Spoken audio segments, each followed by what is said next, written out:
We rehearsed with the band, all notes and the temps worked for like 4 hours actually, and we rehearsed before in the week, so we know our bit pretty well. The Rolling Stones built their reputation over decades by outlasting every trend, every critic, and every generation that tried to replace them. Mick Jagger watched movements rise and fall with the detachment of someone who had already survived them all. Which is exactly why what he said about one particular band caught so many people off guard. Not a polite compliment, not a vague nod of respect, a direct, unprompted admission that another band had done something even the Rolling Stones had to acknowledge. The name he gave is the last one most people would have expected. The birth of rock's bad boys. When people think of the ultimate rock star, Mick Jagger is usually one of the first names that comes to mind. From the very beginning, he seemed destined for the stage. Long before he became the unmistakable frontman of the Rolling Stones, music was already a huge part of his life. Born Michael Philip Jagger on July 26, 1943, he would later admit that he had been singing ever since he was a child. While his parents hoped he would follow a more traditional path like his father, Jagger's passion for music only grew stronger with each passing year. That passion would eventually lead him to someone who would shape the rest of his life. At just 7 years old, while attending Wentworth Primary School, Jagger met another student named Keith Richards. At the time, neither boy could have imagined that they would one day become one of the most successful songwriting partnerships in rock history. Their friendship was interrupted when Jagger's family moved away, and for several years, they went their separate ways. But fate had other plans. In 1961, as Jagger dreamed of starting a band, he ran into Richards by chance at Dartford railway station. Richards noticed that Jagger was carrying several rhythm and blues records under his arm, and the two quickly struck up a conversation. It did not take long for them to realize they shared the same musical tastes and the same ambition. That unexpected reunion reignited their friendship and set them on a path that would change rock music forever. Like many young musicians across Britain at the time, Jagger and Richards began seeking out others who shared their love of American rhythm and blues. Their search eventually brought them together with guitarist Brian Jones. In the early 1960s, the three moved into a small apartment in Chelsea, London, determined to build a rhythm and blues band of their own. The group slowly began taking shape as more musicians joined the lineup.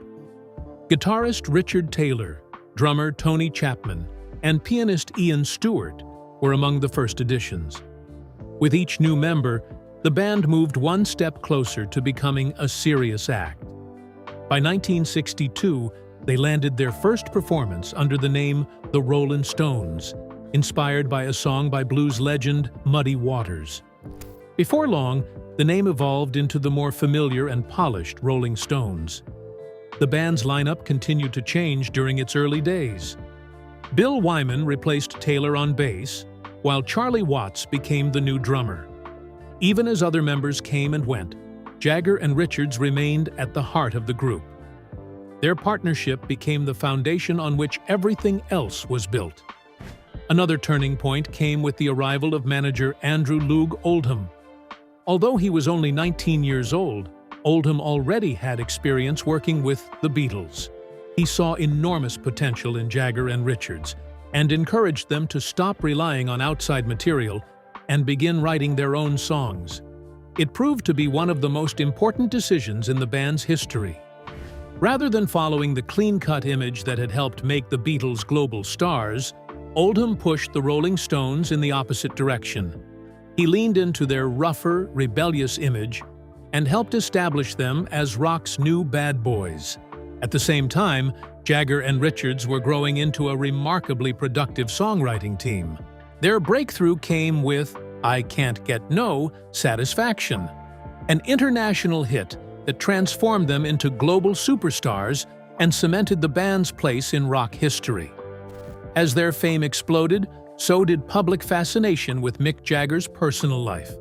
Charismatic, confident, and rarely short of admirers, He became almost as famous for his relationships as he was for his performances. One of his most significant romances was with singer Marianne Faithfull. The two began dating in the late 1960s, and their relationship extended beyond their personal lives into their creative work. Faithfull even helped co-write Sister Morphine, one of the standout tracks that would appear on the Rolling Stones' landmark album, Sticky Fingers. But while the band's success continued to grow, trouble was beginning to follow them. Their popularity placed them under constant media attention, and not all of it was positive. In 1967, the British tabloid News of the World published a sensational three-part investigation into drug use among pop stars, placing the Rolling Stones squarely in the spotlight. The story, however, was built on a major mistake. A reporter claimed to have seen Mick Jagger using and sharing drugs at a London nightclub. In reality, the person they had seen was Brian Jones. Once the error became clear, Jagger responded by filing a libel lawsuit against the newspaper, determined to defend his reputation. Unfortunately, that legal battle was only the beginning. The tabloid continued pursuing the band and later alerted police about a gathering taking place at Keith Richards' home. Officers raided the property, leading to the arrests of both Richards and Jagger on drug-related charges. The situation quickly became a national headline. Jagger was charged with possessing pep pills that he had legally purchased over the counter while visiting Italy. Richards, meanwhile, was accused of allowing cannabis to be smoked at his home. Despite the relatively minor nature of the accusations, the court handed down surprisingly severe sentences. Jagger received 3 months in prison, while Richards was sentenced to a full year behind bars. In the end, neither man served those prison terms. Following appeals, both convictions were effectively reduced to conditional discharges, allowing them to avoid jail. Although they escaped imprisonment, the ordeal left its mark. Public scrutiny intensified, legal battles had taken their toll, and tensions within the band continued to grow.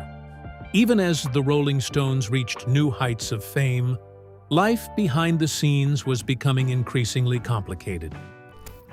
When everything started falling apart.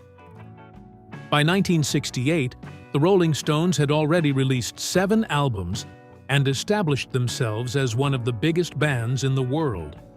But while their success continued to grow, serious problems were developing behind the scenes. Brian Jones, one of the band's founders, was becoming increasingly detached. His struggles with substance abuse were affecting both his health and his ability to contribute to the group's music. As time went on, it became clear to everyone that the situation could not continue. Mick Jagger would later reflect that the demanding lifestyle of a rock star simply was not right for Jones, and deep down, Jones seemed to understand that himself.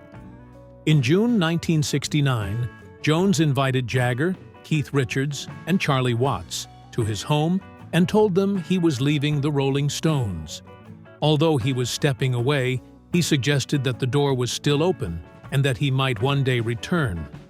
Sadly, that chance never came. Less than a month after leaving the band, Brian Jones was found dead after drowning in the swimming pool at his home. His death shocked the music world and deeply affected the band. Just 2 days later, the Rolling Stones were scheduled to perform at a major concert. Rather than canceling the event, they transformed it into a tribute. During the performance, Mick Jagger read poetry in Jones's memory while thousands of white butterflies were released over the crowd, creating one of the most emotional moments in the band's history. But 1969 still had another tragedy waiting. Later that year, the Rolling Stones headlined the Altamont Free Concert in California, an event that has since become one of the darkest chapters in rock history. In a decision that would later be heavily criticized, the organizers hired members of the Hells Angels Motorcycle Club to provide security. As the day wore on, alcohol, an enormous crowd, and poor organization created an increasingly dangerous atmosphere. Fights broke out across the venue, and tensions continued to rise. Everything changed when an audience member named Meredith Hunter pulled out a revolver near the stage. Within seconds, members of the Hells Angels rushed toward him, attacking him before fatally stabbing him in front of thousands of concertgoers. The Rolling Stones continued performing, unaware of what had happened until after they left the stage. By then, however, the tragedy had become international news, and criticism quickly fell on both the organizers and the band. Jagger later admitted that the incident left him shaken, even fearing that angry members of the Hells Angels might seek revenge against the group. While the band struggled to recover from those events, Jagger's personal life was also beginning to fall apart.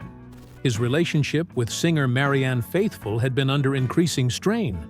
Faithfull had already endured intense public scrutiny after being caught up in the highly publicized police raid at Keith Richards' home years earlier, and the pressure surrounding both of them continued to grow. The couple's greatest heartbreak came when Faithfull suffered a miscarriage while they were expecting a child. The loss deeply affected them both. Jagger poured much of his grief into his songwriting, but the tragedy marked the beginning of the end for their relationship, and they eventually went their separate ways. Even before the breakup, however, Jagger had begun seeing another singer, Marcia Hunt. Their relationship became even more complicated when Hunt became pregnant. In November 1970, she gave birth to their daughter, Karis Hunt Jagger.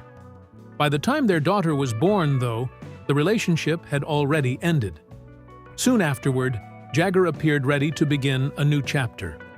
Later in 1970, he started a relationship with Bianca Perez Mora Macias.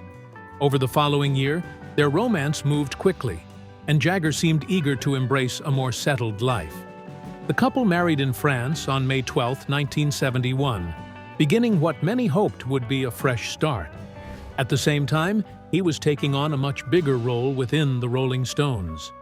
After the band parted ways with manager Alan Klein following a bitter dispute, they found themselves facing serious business challenges.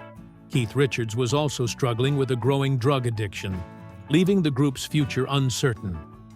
With few alternatives, Jagger stepped forward to oversee the band's business affairs himself, a responsibility he would continue to hold for decades. The decision helped stabilize the group, but it also created tension between Jagger and Richards. Their friendship remained strong, yet disagreements over leadership and the band's direction became increasingly difficult to ignore. Legal troubles soon added even more pressure.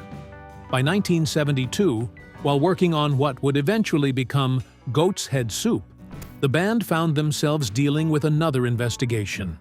Having spent time living in France as tax exiles, Richards' drug problems eventually attracted the attention of French authorities.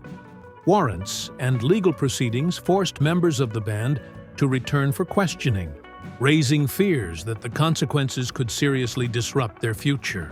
Although Richards and the rest of the group ultimately avoided the worst possible outcome, the damage was already being felt. Their legal reputation began affecting international tour plans. Japan refused to allow the band into the country, while Australian officials also considered denying them entry. Their success on stage was now being matched by constant battles away from it.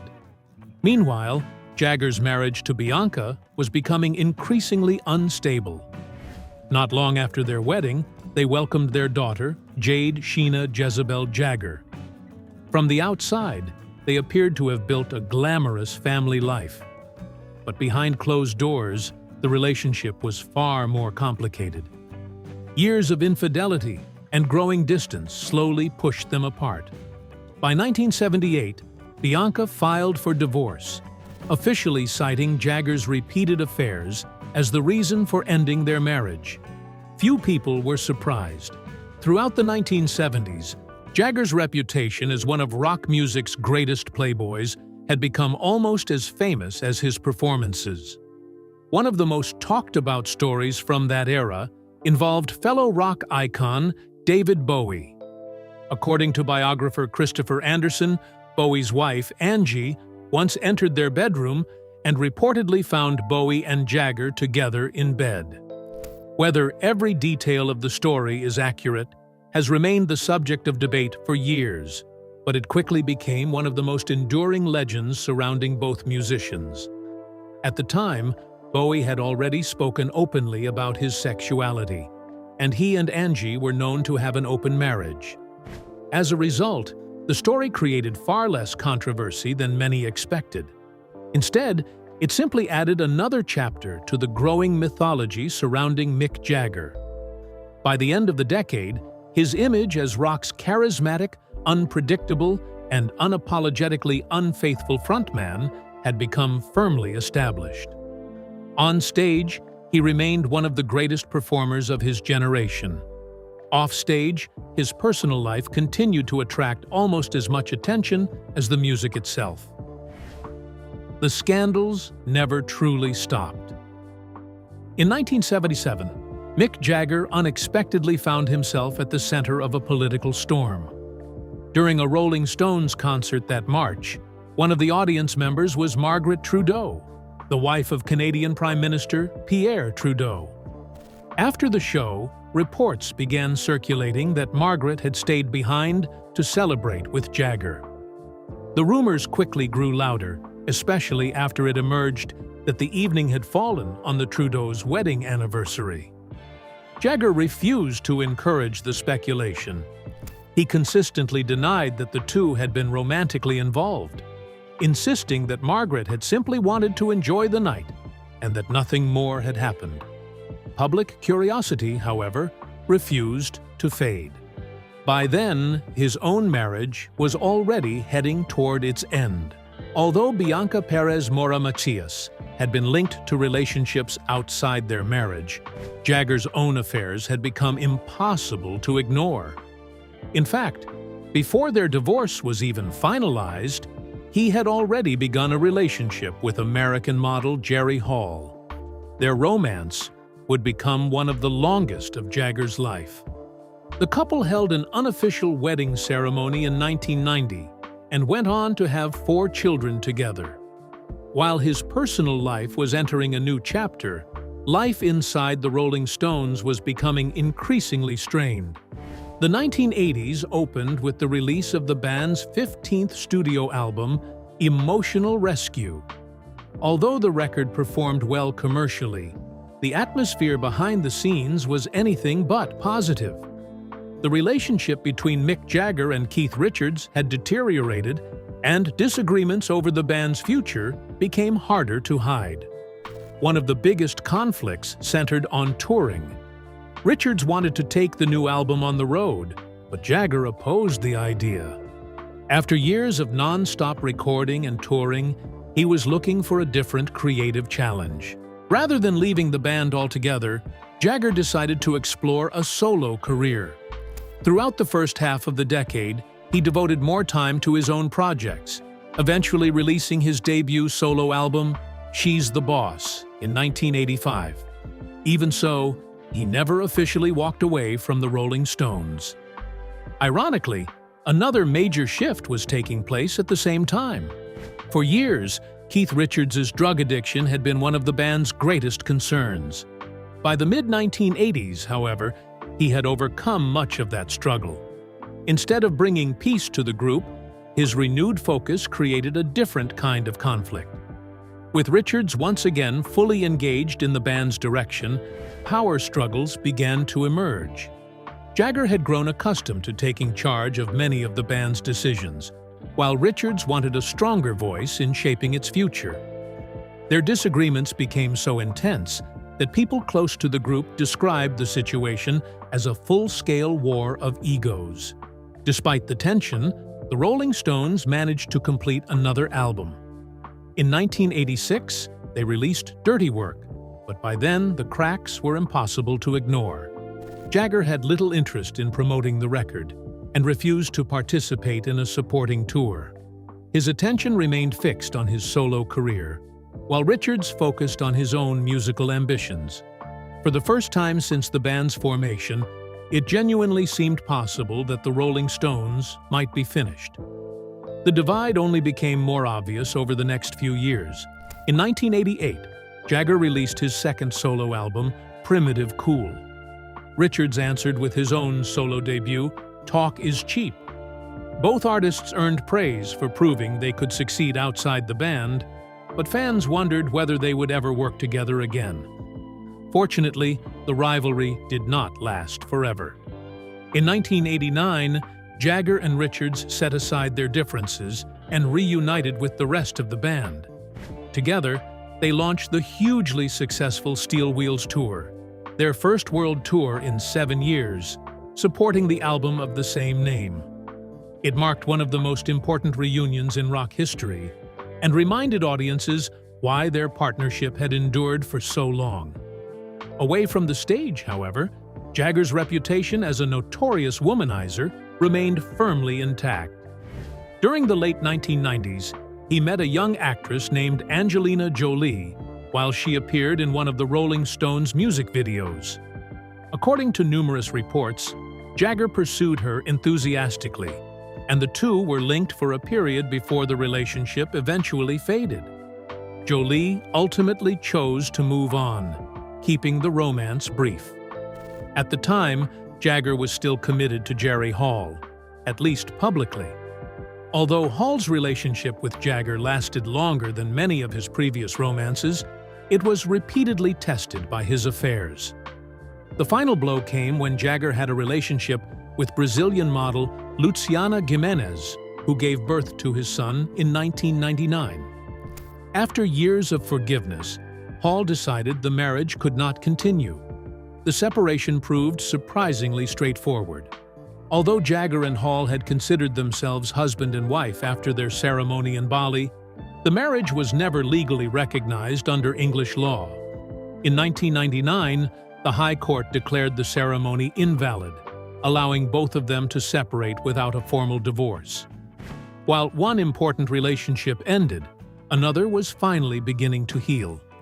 By the time of the Steel Wheels reunion, both Jagger and Richards had experienced life as solo artists. The distance had given them perspective, and when they reunited, many of the old resentments gradually faded. They rediscovered the chemistry that had made them one of rock's greatest creative partnerships. That renewed friendship became especially meaningful in 2001. Following the September 11th terrorist attacks, Paul McCartney organized the concert for New York City to honor the victims and first responders. Jagger and Richards joined the lineup, performing together once again in support of a cause much larger than themselves. By then, they were no longer simply members of a successful band. They had become elder statesmen of rock music. Their journey had been filled with addiction, legal battles, personal feuds, and heartbreaking losses. Yet somehow, the Rolling Stones had survived it all. In 2002, the band celebrated its 40th anniversary with the massive Licks tour. Many assumed it would serve as a farewell, especially with so many legendary groups from the same era already retired. Instead, Jagger dismissed any talk of stepping away, making it clear that the band had no intention of stopping. Not long afterward, life delivered a deeply personal blow. In 2006, while touring the United States in support of a bigger bang, Jagger learned that his father, Basil Jagger, had become seriously ill with pneumonia. He immediately returned to Britain to be with him. After spending time at his father's bedside, Basil appeared to improve, giving Jagger hope that the worst had passed. Believing his father was recovering, Jagger returned to America and rejoined the tour in Las Vegas. Then, just hours before taking the stage, he received devastating news. Basil's condition had suddenly worsened, and he had died shortly after Jagger had left Britain. Despite his grief, Jagger chose to perform that night. It was another reminder of the dedication that had defined his career for decades. No matter what was happening in his personal life, he rarely allowed it to keep him away from the stage. His achievements continued well beyond the Rolling Stones. In 2012, Jagger was invited to perform during the White House concert series alongside several of his blues heroes. During a performance of Sweet Home Chicago, he even encouraged President Barack Obama to join in, creating one of the most memorable moments of the evening. Behind the scenes, however, his personal life continued to evolve. In 2001, he began a relationship with fashion designer Len Scott. Their partnership lasted for more than a decade, making it one of the longest and most stable relationships of Jagger's life. Tragedy struck in 2014 when Scott died by suicide. In her will, she left her entire estate, valued at approximately $9 million, to Jagger. Later that same year, he began dating ballet dancer Melanie Hamrick. Their relationship continued to grow, and in 2016, they welcomed a son, Devereaux Octavian Basil Jagger, Mick's 8th child. Unlike many of his earlier romances, this relationship endured, and the couple remained together in the years that followed. Then came another unexpected challenge. In 2019, the Rolling Stones were forced to postpone their North American tour after Jagger underwent transcatheter aortic valve replacement surgery. Fans feared the worst, but his recovery was remarkably quick. Within 6 weeks, he had returned to rehearsals, and before long he was back on stage, performing with the same energy that had made him famous decades earlier. Just as the band regained its momentum, tragedy struck once more. In 2021, longtime drummer Charlie Watts stepped away from touring for a medical procedure. Sadly, complications followed, and he passed away on August 24th. For the remaining dates of the No Filter tour, the band honored Watts every night. Each concert opened with a moving tribute, featuring photographs and video clips celebrating his life and extraordinary career. Once again, the Rolling Stones found themselves saying goodbye to one of their own. The loss also brought back memories of another painful chapter. When Brian Jones died in 1969, only Charlie Watts and Bill Wyman attended his funeral. Keith Richards was absent, while Mick Jagger was unable to attend because of contractual obligations connected to a film project. Years later, Jagger was asked whether he felt guilty about how Jones had been treated before leaving the band. He admitted that, looking back, everyone had behaved immaturely. They were young, emotions often ran high, and tensions within the group had made Jones increasingly isolated. At the same time, Jagger believed Jones's own behavior had also contributed to the difficult relationship they shared during those final months. Not everyone in rock music admired Jagger either. Lynyrd Skynyrd frontman Ronnie Van Zant became known for occasionally wearing a shirt that mocked the Rolling Stones during live performances. The rivalry reportedly began when Lynyrd Skynyrd opened for the Rolling Stones. Before the concert, Jagger gave the band complete freedom to perform as they wished, with one exception. They were told not to use the famous tongue-shaped stage extension that had become one of the Stones' trademarks. Van Zant ignored the request. During Free Bird, he led the band onto the restricted section of the stage and extended their performance beyond the agreed time. The incident reportedly infuriated Jagger and those organizing the show. After that night, the two bands never shared a stage together again. Mick Jagger revealed the only band better than Rolling Stones. As one of the defining bands of the British invasion, the Rolling Stones witnessed decades of musical trends come and go. They saw entire movements reshape popular music, yet somehow managed to remain part of the conversation through it all. In the beginning, their ambitions were surprisingly modest. Inspired by the blues records arriving from the United States, the young band simply wanted to become the coolest blues group in London. But as their confidence and success grew, so did their vision. Before long, they were chasing a far bigger goal: becoming the greatest rock band in the world. Their sound was rooted in the music of American blues pioneers, such as Robert Johnson and B.B. King.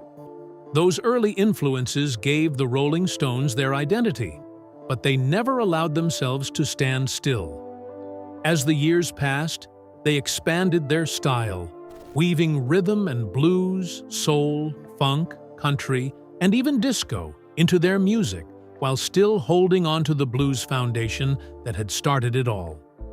That willingness to evolve helped them survive generation after generation, but not every new musical movement appealed to them. When grunge exploded in the early 1990s, the Rolling Stones watched the changing landscape with mixed feelings. Part of that reaction stemmed from their own history.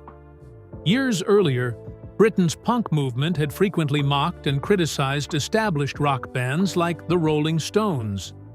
Punk icon Johnny Rotten even made shocking comments about Mick Jagger during those years, remarks he would later distance himself from.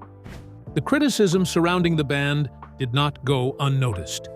As new styles challenged classic rock's dominance, Jagger occasionally responded defensively. During the backlash surrounding the album Some Girls, he made an inflammatory remark about making future music even more provocative. It was a comment he later withdrew, but it reflected the pressure he felt as musical tastes rapidly changed. By the mid-1990s, however, Jagger had developed a more measured view of the new generation. When asked about grunge in 1995, he admitted that Nirvana's music never fully connected with him.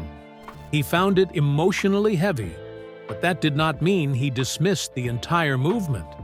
In fact, he spoke warmly about Pearl Jam, whose music he admired far more than many of their contemporaries. Jagger appreciated the emotional intensity that bands like Pearl Jam brought to their music, but he believed there was a difference between expressing emotion and becoming overwhelmed by it. For him, music needed passion without losing its sense of energy and momentum. He also argued that, despite the obvious differences between classic rock and grunge, many alternative bands still carried the influence of the 1960s. Any group built around guitar-driven performances inevitably reflected some of the traditions established by bands from that earlier era. At the same time, Jagger recognized that rock music had naturally evolved. New generations had absorbed elements from dance music, alternative rock, and countless other styles, creating rhythms and sounds that differed from those of the 1960s. To him, that was exactly how music was supposed to grow. No genre could survive by repeating the same ideas forever. What pleased him most was seeing live bands once again becoming the center of popular music. After years of synthesizers and heavily produced pop dominating the charts, the return of guitar-based rock reminded him why he had fallen in love with performing in the first place. In many ways, it reaffirmed the enduring power of musicians simply standing together on a stage and playing live. Among all the bands to emerge from the Seattle scene, Pearl Jam stood out as the one Jagger felt shared the strongest connection with the Rolling Stones' musical spirit. His admiration eventually became public in 2005 when he invited Pearl Jam frontman Eddie Vedder to join the Rolling Stones on stage for a powerful performance of Wild Horses. The respect was mutual. Years earlier, in 1992, shortly after Pearl Jam had established themselves as one of rock's brightest new acts, Keith Richards personally invited them to open shows for his side project, the Expensive Winos in New York. It was a gesture that spoke volumes. Although they belonged to different generations, both bands shared a deep appreciation for honest, guitar-driven rock music.